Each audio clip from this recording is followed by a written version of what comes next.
I remember when you first told me that you were thinking about tunnels. Yeah, when did I first tell you about that? Years ago. Okay, it's like a long time ago. Yeah, like, I thought you were joking. Yeah, it was. I was joking, but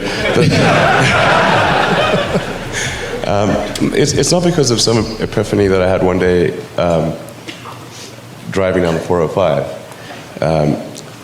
That's how it gets translated somehow. I was talking about tunnels for years and years. For probably 5 years or 4 years at least, whenever I'd give a talk and people would ask me about what opportunities do you see in the world, I'd say tunnels. Can someone please build tunnels? So after 4 or 5 years of begging people to build tunnels, and still no tunnels, I was like, okay, I want to build a tunnel.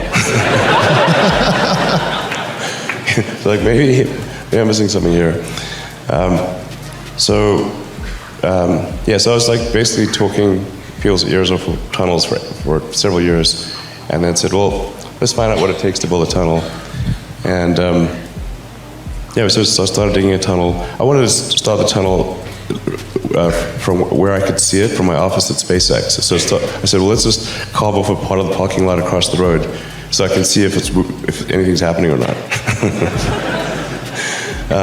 And then we named our first boring machine Godot, because I kept waiting for it. It never came. Finally it did.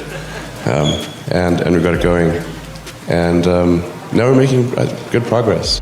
I really need to give some thought to, like, how can I provide advice that would be most helpful? And I'm not sure I've given enough thought to that to give you the best possible answer. But I think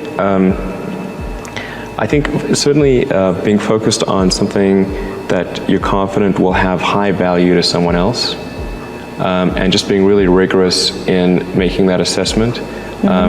Because people tend to, a natural human tendency is wishful thinking.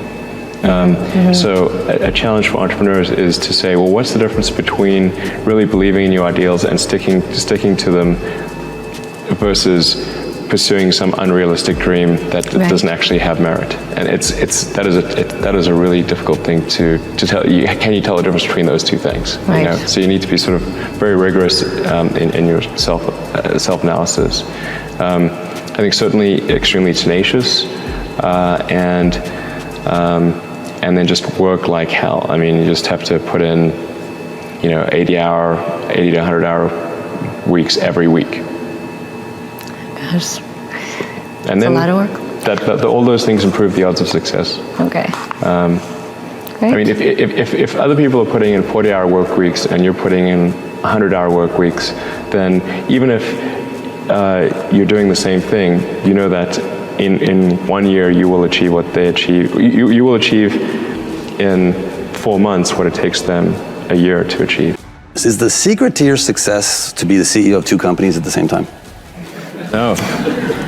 I think it's... Because look at the correlation. Yeah. Struggling companies, everything's in the craft can in December 2008, so let's take on a new CEO gig. And same for Steve, going back to Apple. Right? No, definitely it was not my intention to be CEO of 2 companies. There's certain things that I kind of wanted to, I thought were important to happen, and I thought it was important that that an electric vehicle happened, that there was a success in the electric vehicle arena, because the incumbent companies were convinced that it was not possible to create an electric car that looked good, had a good range performance and so forth, and that even if you did make such a car, it would not sell. Because people had this love of gasoline. So we had to show that it was possible to create a compelling electric car, long range, good looking, all those things. That was a Tesla Roadster.